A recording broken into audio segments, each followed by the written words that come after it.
Bismillahirrahmanirrahim. Qala Allahu subhanahu wa ta'ala fi kalamihi al-qadim al-furqan al-majid. Inna Allaha la yudhi'u ajra al-muhsinin. Sadaqallahu al-mawlana. மேலான அல்லாஹ்வின் நல்லடியார்களே, அல்லாஹு சுப்ஹானஹு வ தஆலா அடியார்களுக்கு அவர்களுடைய அமல்களை விட அதிகமான கூலிகளை வழங்குகிறான். அடியார்கள் செய்யக்கூடிய எந்த அமல்களுடைய கூலியையும் அல்லாஹ் வீணாக்கி விடுவதில்லை. நம்மீது அல்லாஹ் கொண்டிருக்கக்கூடிய பெரிய கிருபை, நாம் செய்யக்கூடிய சின்ன சின்ன அமல்களுக்கும் கூட பெரிய பெரிய நன்மைகளை வழங்குகிறான். ஒன்று அமல் செய்தால் அந்த ஒரு நன்மைக்காக, ஒரு நல்ல செயலுக்காக வேண்டி 10 என்பதை நிர்ணயித்திருக்கிறான். அவருடைய இஹ்லாஸை கவனித்து அது 70ஆக, 700ஆக, 7000ஆக நன்மைகளை அல்லாஹ் தருகிறான். அப்படியானால் அல்லாஹ் நம் மீது எவ்வளவு பெரிய கிருபை கொண்டிருக்கிறான், உபகாரம் செய்திருக்கிறான் என்று நாம் யோசிக்க வேண்டும். ஒரு பாவத்திற்கு அந்த பாவம் மட்டுமே எழுதப்படுகிறது. நன்மையை செய்தால் ஒன்றுக்கு பல நூறு மடங்கு எழுதப்படுகிறது. அதே போல ஒரு தீமையை நினைத்தால் பாவமாக எழுதுவதில்லை. தீமையை செய்தால் ஒன்றுக்கு 1. நன்மையை பாருங்க, நன்மை செய்யணும்னு நினைக்கிறோம், செய்யக்கூட இல்லை, ஆனாலும் கூலி தருவான்.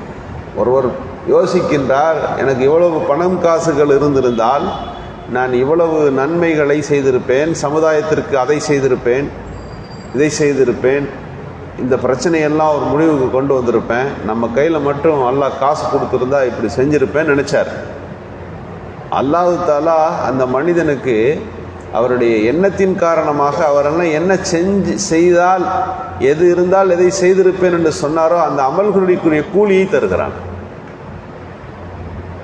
ஒரு யோசிக்கிறார், நானும் இல்மை கற்றிருந்து மார்க்க அறிவை கற்று அதுபோல ஒரு பெரியதொரு சேவையை செய்திருப்பேன்னு நினச்சா அல்லாஹ் தஆலா அந்த மார்க்க இல்மை படித்ததற்கும் அதை தொடர்ந்து பல ஆண்டுகள் மார்க்க சேவைகளை ஆற்றியதற்கும் என்ன கூலிகள் உண்டோ அதை தருவானோ.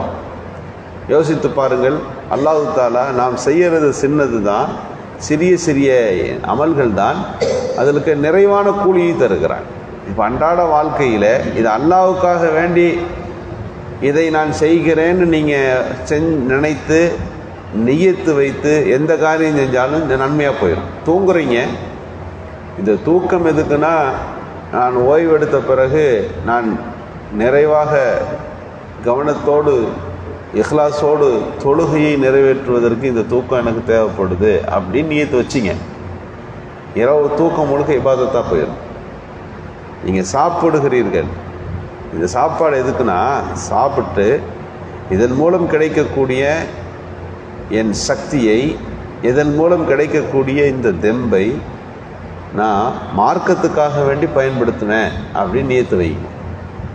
இந்த உணவு என்ன ஆனது என்று சொன்னால், அது உங்களுக்கான பசியை அடக்குகின்ற ஒரு பொருளாக மட்டுமல்ல, அது இபாதத்தாக போயிடும். ஒரு சஹாபி ரலியல்லாஹு வேகமாக விறகு வெட்டிக்கிட்டு இருந்தார்.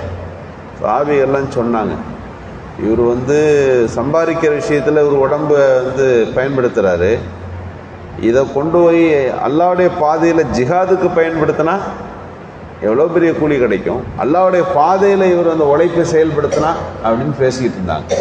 இப்போ ரசூலுல்லாஹி ஸல்லல்லாஹு அலைஹி வஸல்லம் சொன்னாங்க, இல்லை, தன்னுடைய மனைவி மக்களை காப்பதும் தீன் தான், கடன் இல்லாமல் இருப்பதும் தீன் தான், இதுபோல் தன்னுடைய தேவைகளை நிறைவு செய்வதற்காக வேண்டி இவர் நியத்து செய்து உழைத்து கொண்டிருந்தால் அந்த உழைப்பும் வருமானமும் அதுவும் இபாதத்து தான் என்று குறிப்பிட்டார். இங்கே நாம் கவனிக்க வேண்டும், எதுவெல்லாம் நன்மைக்குரியதாக இந்த மார்க்கத்தில் மாற்றப்படுகிறது. அல்லாஹ் அவ்வளோ பெரிய பேருபகாரி. அல்லாஹ்விற்காக வேண்டி நீங்கள் ஒன்றை செய்து விட்டால் அல்லாஹ் அதற்கு நிறைவான கூலிகளை நமக்கு தருகிறான். நம்ம செஞ்சது ஒன்று தான், அல்லாஹ் தஆலா நன்மை செய்ய நினைக்கிறேன் என்று சொன்னாலும் அதை அதிகப்படியாக நமக்கு தருவான். சுலைமான் அலைஹிஸ்ஸலாம் குதிரையை வாங்கி பார்க்கும்போது அசர் தொழுகை போயிடுச்சு, இது அல்லாஹ்வுடைய சிந்தனையை கெடுத்துருச்சு. இனிமேல் நான் குதிரையில் போக மாட்டேன்னு நியத்து வைக்கிறாங்க. குதிரையே எனக்கு வேண்டாம் அப்படின்னு சொல்லி அதெல்லாம் ஒதுக்கணுன்னே அல்லாஹ்வுடைய உபகாரம் என்னென்னா, அல்லாஹ்வுக்கான நீங்கள் ஒன்று செஞ்சீங்கன்னா அல்லாஹ் அதுக்கு ரிட்டர்ன் கொடுப்பான். அது அவனுடைய நியதி. அது அல்லாஹ் காற்றை வசப்படுத்தி கொடுத்தான். காற்று என்ன செய்தது? அவர்களை காலை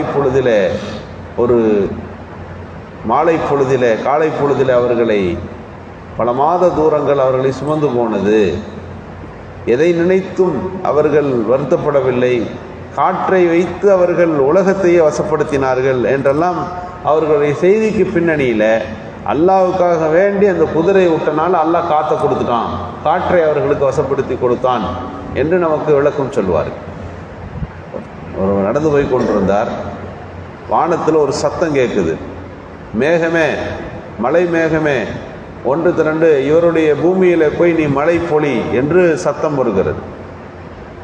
மேகம் மழை பொழியிறது எல்லாருக்கும் பெய்யும். ஆனால் இவர் தோட்டத்துக்கு போய் நீ மழை பெய்யின்னு சத்தம் வருதேன்னு சொல்லிட்டு அந்த மேகம் போகிற திசையிலே அவர் நடந்து போகிறார். குறிப்பிட்ட இடத்துல வந்த பிறகு அந்த மழை அந்த நிலத்திலே பெய்கிறது, அந்த தோட்டத்திலே பெய்கிறது. ஆச்சரியம்.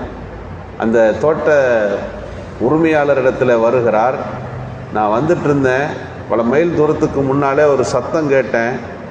மேகமே, உன் பூமியில் உன் பெயரை சொல்லி இங்கே பேய் என்று வந்தது, உங்கள் பேர் என்னன்னு கேட்டு அவர் உறுதிப்படுத்தி கொள்ளுகிறார். காரணம் கேட்டபோது அவர் சொன்னார், உண்மைதான், நான் அல்லாஹ்வுக்காக வேண்டி ஒன்று செய்கிறேன், அல்லாஹ் எனக்காக வேண்டி அவன் அதிகப்படியாக செய்கிறான். நான் என்னுடைய பூமியின் விளைச்சலை 3 பங்குகளாக பிரிப்பேன். 3 பங்குகளாக பிரித்து ஒரு பங்கை எனக்காக, உறவினருக்காக, தர்மத்துக்காக என்று இவற்றையெல்லாம் பங்கிட்டு நான் தருகிறேன். நான் அல்லாஹ்வுக்காக வேண்டி தருவதால் எங்கு மழை பொழிகிறதோ இல்லையோ என் பூமிக்கு அல்லாஹ் மேகத்தை அனுப்பி வைத்து விடுகிறான், மழை எனக்கு மிகச் சரியாக வந்து சேர்ந்து விடும் என்று சொன்னார். இங்கே நாம் கவனிக்கின்றோம், அல்லாஹ்வுக்குன்னு ஒன்று நீங்கள் நினச்சி செஞ்சீர்களால் அதற்கு இரட்டிப்பாக அல்லாஹ் கொடுப்பான். அல்லாஹ்விற்காக வேண்டி ஒன்றை நீங்கள் நியத்து செய்து விட்டால் அதற்கு பகரமாக பன்மடங்கை தருகிற பொறுப்பை அல்லாஹ் இந்த உலகத்திலும் எடுத்திருக்கிறான், மறு உலகத்திலும் எடுத்திருக்கிறான். இன்னல்லாஹ் லா யுலியு அஜ்ரல் முஹ்சினீன். உபகாரிகளுடைய நல்ல அமல்களின் கூலியை அல்லாஹ் வீணடிப்பதில்லை. அதற்கு யுதாஃப் லஹு, அதற்கு இரட்டிப்பான முறையில் கூலிகள் உண்டு என்பதுதான் திருக்குர்ஆன் சொல்லுகின்ற செய்திகளாக இருக்கின்றன. நன்மைகளை எல்லா வகைகளிலும் ஆற்றுவதற்கான நல்ல தௌஃபீக்கை நமக்கு அல்லாஹ் நல்குவானாக. சுப்ஹானல்லாஹ்.